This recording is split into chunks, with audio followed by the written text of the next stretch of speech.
life and let it be consecrated, Lord, to Thee.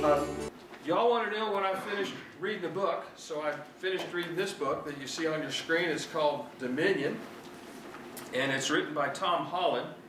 And he starts his book out, and what this book is about is it shows that everything that our society, our culture, our world believes right now to be true and how they approach truth, it'd be much, much different if the Lord Jesus Christ had never been born. And he starts his book out by setting the stage about how the ancient Greece and Roman world believed before Jesus was born, before Christianity actually conquered the Roman Empire, conquered the then known world by 312 AD.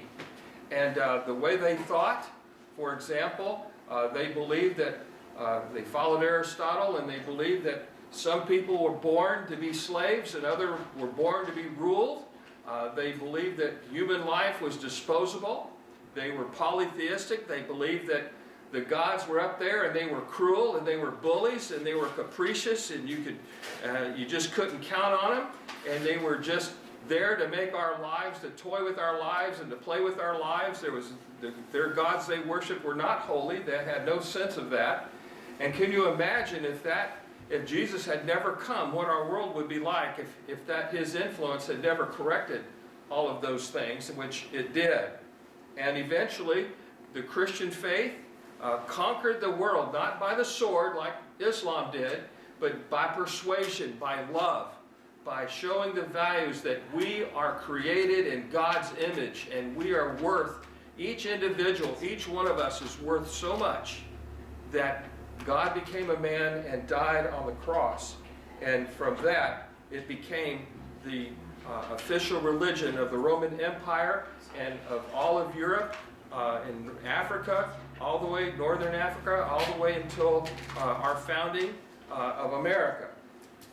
And he talks about how our Christianity, how our Christian beliefs shape our present morality, our law, our government, and even our notions of individual rights. We wouldn't have that.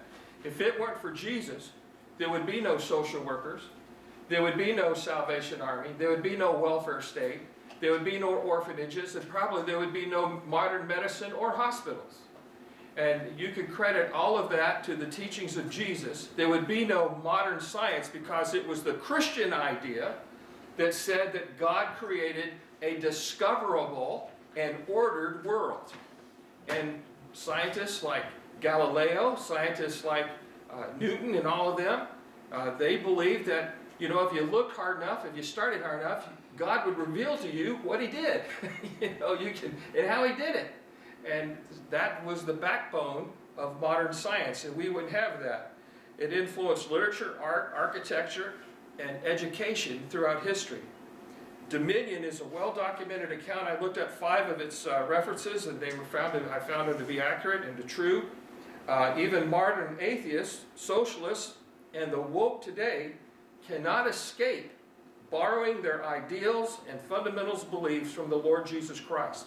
If it weren't for Jesus, what the liberal crowd and the atheist crowd says is good and true and right, they wouldn't have it, because they're borrowing all of that from Christian. They're borrowing all of that from Jesus Christ. And the power of Jesus Christ is an embarrassing truth to the liberal secularists who cannot escape his influence on their goals and their objectives. And that's what I got out of that book.